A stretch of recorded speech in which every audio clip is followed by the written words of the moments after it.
Bismillahirrahmanirrahim. Assalamualaikum warahmatullahi wabarakatuh. Alhamdulillahi rabbil alamin. Wassalatu wassalamu ala asrafil anbiya'i wal mursalin wa ala alihi wa ashabihi wa man tabi'ahum bi ihsanin ila yaumiddin. Amma ba'du. Kita selalu bersyukur kepada Allah Subhanahu wa taala dengan mengucapkan alhamdulillahi rabbil alamin, dan kita selalu berselawat kepada Rasulullah sallallahu alaihi wasallam dengan mengucapkan Allahumma shalli ala sayyidina Muhammad wa ala ali sayyidina Muhammad. Teman-teman dimanapun antum berada, semoga antum semua selalu dalam lindungan Allah Subhanahu wa taala. Pada kesempatan kali ini saya akan membahas sesuatu hal yang mungkin sensitif, namun buat saya perlu untuk dibahas, yaitu apa? Pernah dengar nggak teman-teman ada bahasa seperti ini? Tidak boleh pacaran. Saya yakin teman-teman pernah mendengarkan kalimat tersebut.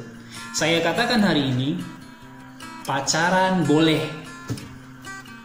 Buat saya pacaran boleh. Bahkan di dalam agama Islam, menurut saya pribadi, pacaran itu diperbolehkan. Bahkan menurut saya harus dianjurkan untuk pacaran. Mungkin ada yang berbeda pendapat dengan saya, itu terserah antum. Tapi buat saya pacaran boleh, apalagi dalam agama Islam. Oke teman-teman, sebelum antum semua berpikiran negatif tentang saya karena saya mengatakan pacaran itu boleh dan bahkan diperbolehkan, kita harus tahu dulu teman-teman, pengertian dari pacaran itu apa. Nah, saya yakin di sini pasti teman-teman semuanya banyak yang berbeda pendapat tentang apa pengertian pacaran itu. Namun saya mengambil salah satu penulis yang mengatakan atau menceritakan pengertian beliau tentang pacaran itu, dan saya yakin apa yang beliau tulis itu sesuai dengan pengertian saya. Pengertiannya seperti ini, saya bacakan buat teman-teman. Pacaran adalah proses mengenal lawan jenis kita. Proses mengenal lawan jenis kita lebih dekat melalui rasa suka yang kita miliki terhadap lawan jenis kita, di mana rasa suka itu mendapatkan respon positif dari lawan jenis yang kita suka hingga dia mau menerima kita menjadi pacarnya. Nah, buat saya pribadi, pengertian dari pacaran ini sangat tepat sekali dengan apa yang saya yakini. Karena kenapa? Buat saya, orang yang pacaran itu adalah memiliki atau melalui rasa suka yang kita miliki terhadap lawan jenis. Ketika kita memiliki rasa suka terhadap lawan jenis, maka itu adalah awal dari kita proses mengenal dan kita akan melakukan pacaran bersamanya. Karena kenapa? Buat saya pacaran itu adalah setelah menikah. Nah, pasti teman-teman sudah mulai berpikiran positif tentang saya bahwa pacaran itu adalah pacaran setelah menikah. Terus lantas bagaimana yang sebelum nikah, apa yang namanya, apakah itu pacaran atau apalah, terserah antum. Tapi buat saya pacaran itu harus. Karena kenapa? Kalau orang nggak pacaran piye? Karena pengertian pacaran itu adalah saling mengenal antara satu dengan yang lainnya. Buat saya, orang yang melakukan pernikahan itu adalah awal dari pacarannya. Dan beliau melakukan pacaran itu semenjak beliau ijab kabul sampai beliau meninggal, itu adalah proses pacaran. Proses saling mengenal, proses saling mengerti, proses saling mengetahui antara kekurangan satu dengan yang lain, positif negatifnya, hingga saling mengerti antara satu dengan yang lainnya. Itu buat saya adalah pacaran. Jadi itulah kenapa statement saya dari awal tadi mengatakan bahwa pacaran itu boleh. Karena pacaran buat saya setelah menikah adalah boleh. Yang sebelum nikah, apakah itu yang namanya pacaran? Tidak. Sebelum menikah itu bukan pacaran namanya. Itu adalah zina. Nah, pasti teman-teman di sini lagi berpikiran negatif lagi nih tentang saya nih. Kenapa saya mengatakan orang yang berkenalan atau saling mengenal sebelum menikah, saling pergi ke sana ke sini, bonceng ke sana ke sini, berdua makan malam dan sebagainya, itu adalah, buat saya itu adalah zina. Yang disebut oleh orang kebanyakan itu adalah pacaran.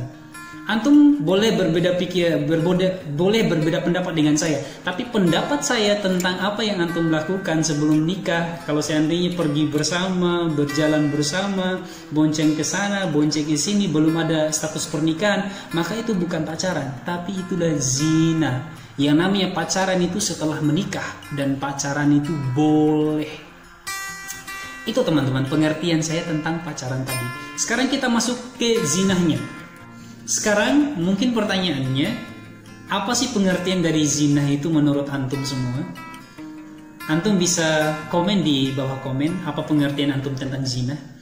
Kebanyakan dari kita memahami tentang zina itu atau pengertian dari zina atau maksud dari zina itu adalah hubungan antara laki-laki dan perempuan yang belum menikah. Saya yakin banyak yang sama pendapatnya dengan saya. Dan saya pun meyakini itu adalah zina juga. Tapi itu adalah zina yang besar teman-teman. Itu adalah zina yang besar. Tapi kalau antum mau tahu, ada lagi zina-zina yang ringan yang kita lakukan, yang mungkin pernah antum juga lakukan. Kita dengarkan. Apa sih zina yang ringan itu? Zina yang ringan itu bisa kita lakukan dengan apa? Zina mata. Terus ada lagi zina tangan. Terus ada lagi zina kaki. Terus ada lagi zina mulut. Terus ada lagi zina hati. Itu adalah 5 jenis zina ringan, dan itu bukan termasuk zina yang berat tadi. Tapi apa yang dilakukan seperti hubungan antara laki-laki dan perempuan, melakukan hubungan suami istri di luar nikah, maka itu benar-benar zina yang berat. Tapi zina yang ringan yaitu adalah yang saya sampaikan 5 hal tadi. Itu bisa zina loh teman-teman. Berdasarkan pengertiannya seperti apa? Pengertiannya seperti ini.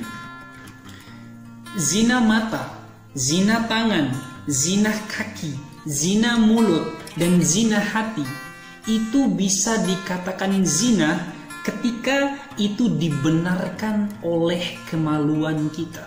Loh, maksudnya seperti apa? Oke, untuk memperjelas maksud saya akan membacakan 2 hadis Nabi SAW tentang zina ini. Saya akan bacakan langsung, saya tidak akan menghafalnya, tapi saya akan baca langsung redaksi hadisnya yang fullnya. Begini, hadis yang pertama dikatakan di sini bahwa Rasulullah SAW pernah mengatakan, kedua mata itu bisa melakukan zina, kedua tangan itu bisa melakukan zina, kedua kaki itu bisa melakukan zina, dan kesemuanya itu akan dibenarkan atau diingkari oleh alat kelamin masing-masing. Hadisnya itu adalah hadisnya sahih, diriwayatkan oleh Imam Bukhari dan Ibnu Muslim dari Ibnu Abbas dan Abu Hurairah. Nah, lengkap sekali teman-teman. Itu hadis pertama. Hadis yang kedua mengatakan di sini bahwa Rasulullah SAW pernah bersabda yang artinya, setiap Bani Adam mempunyai bagian dari zina, maka kedua matanya berzina, dan zinanya adalah melalui penglihatannya, dan kedua tangannya berzina, zinanya adalah menyentuh yang bukan mahramnya, kedua kaki berzina, zinanya itu adalah melangkah menuju tempat perzinahan atau tempat yang tidak baik itu. Yang selanjutnya, mulut berzina, zinanya adalah mencium. Hati dengan keinginan dan berangan-angan itu juga zina teman-teman. Dan yang terakhir, kalimat terakhirnya di dalam hadis ini, dan kemaluannya lah yang membenarkannya dan atau menggagalkannya. Hadis riwayat Bukhari. Nah itu teman-teman, jika antum melihat perempuan atau memegang perempuan atau melangkah ke tempat yang tidak baik, terus zina mulut juga berbicara, terus zina hati juga, jika keempat-empatnya ini dibenarkan oleh kemaluan kita, saya tidak perlu jelaskan ya teman-teman, dibenarkan oleh kemaluan. Saya yakin antum juga sudah paham apa yang saya maksud dengan dibenarkan oleh kemaluan. Antum semua sudah dewasa dan pasti paham soal itu. Kalau dibenarkan oleh kemaluan kita, maka itu termasuk zina. Kalau seandainya kita melihat perempuan, wah masya Allah, cantiknya, badannya, bodinya, wah putihnya, masya Allah, dan sebagainya, itu sudah termasuk zina teman-teman. Kalau seandainya itu dibenarkan oleh kemaluan kita. Maka teman-teman, semua yang dibenarkan oleh kemaluan kita itu adalah zina yang ringan itu. Dan zina yang ringan ini bisa mengantarkan kita ke zina yang besar tadi, yaitu hubungan antar laki-laki dan perempuan di luar nikah, melakukan hubungan suami istri di luar nikah. Dan zina-zina yang ringan tadi akan mengantarkan kita ke sana. Makanya saya katakan bahwa orang yang melakukan hubungan sebelum pernikahan, dia jalan nongkrong ke sana, nongkrong ke sini, bonceng sana, bonceng sini, ajak makan sana, ajak makan sini, bahkan karena bukan mahram atau karena dia itu bukan mahram, maka itu zina, teman-teman. Mohon maaf, ketika antum melihat orang yang antum bonceng itu setiap hari, terus lihat, Masya Allah dia cantik sekali, wah dia seksi sekali, itu sudah masuk zina loh. Antum pegang tangannya, terus dibenarkan oleh kemaluanmu, itu sudah zina loh teman-teman. Itu sudah zina teman-teman. Terus mungkin ada lantas yang bertanya begini, loh ketika saya pegangan sama pacar saya, yang antum bilang pacaran itu, ketika saya pegang dia, melihat dia, terus mencium dia, saya tidak dibenarkan oleh kemaluan saya, aduh rasanya susah untuk dipahami. Kalau seandainya sampai cium tidak dibenarkan oleh kemaluan, itu susah sekali untuk dipahami. Pasti itu dibenarkan oleh kemaluan. Kalau seandainya pegangan tangan, terus antum bilang kalau seandainya pas saya pegangan tangan, saya tidak pernah itu atau tidak dibenarkan oleh kemaluan saya, mohon maaf, karena itu adalah sudah menjadi kebiasaanmu, dan kebiasaanmu itu harus dirubah. Kebiasaan-kebiasaan buruk kita harus dirubah. Karena sewajarnya laki-laki dan perempuan ketika berpegangan tangan itu pasti akan dibenarkan oleh kemaluannya. Terus melihat sesuatu yang bukan mahramnya, terus dilihatin terus sampai dibayangkan dan sebagainya, itu sudah masuk zina juga teman-teman, dan itu dibenarkan oleh kemaluanmu.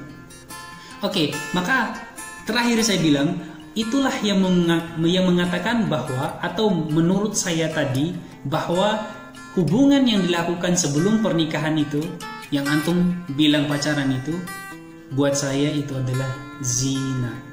Dan hubungan yang dilakukan setelah akad nikah itu adalah pacaran yang sesungguhnya. Kalau kamu mau pacaran, segera menikah, jangan berzina. Itu teman-teman.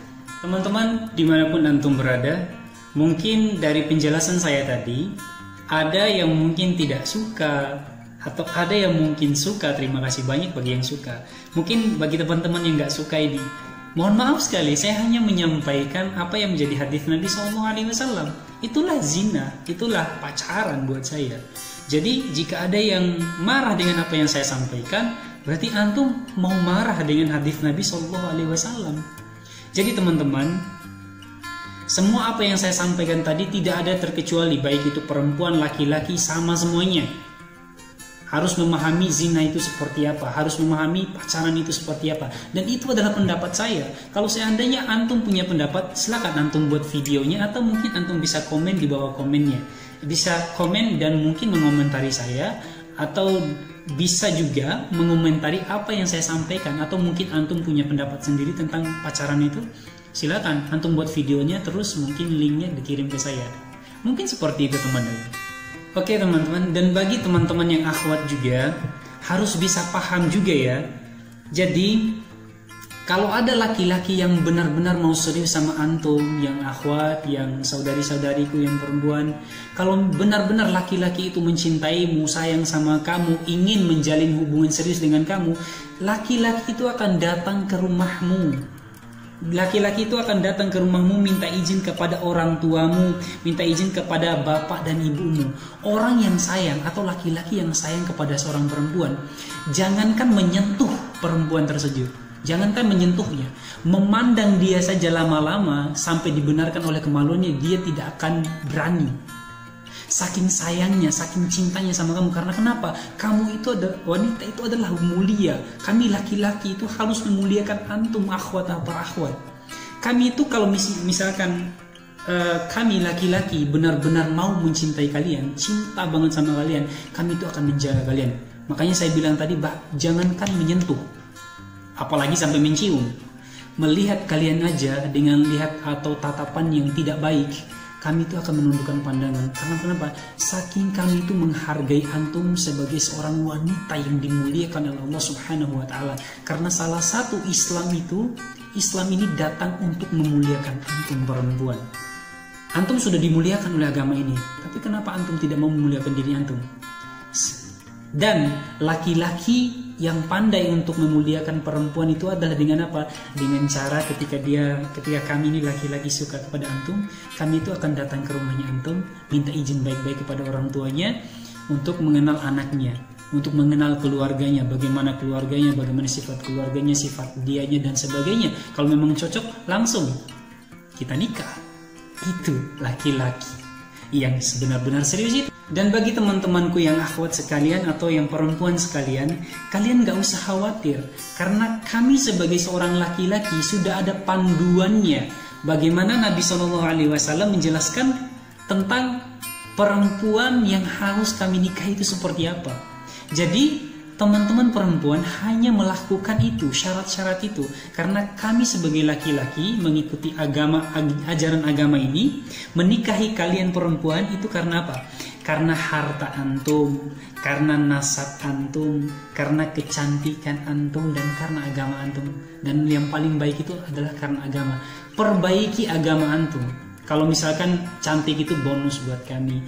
Kalau misalkan nasabnya antum itu sangat penting juga bagi kami laki-laki, kaum ikhwan. Dan masalah harta itu juga tidak menjadi prioritas. Namun kalaupun itu sampai ada, itu adalah bonus bagi kami laki-laki. Maka yang paling terpenting itu adalah agamanya antum. Perbaiki saja agama antum bagi kaum akhwat. Karena kenapa? Kalau antum baik agamanya, insya Allah akan menunjukkan jalan yang terbaik.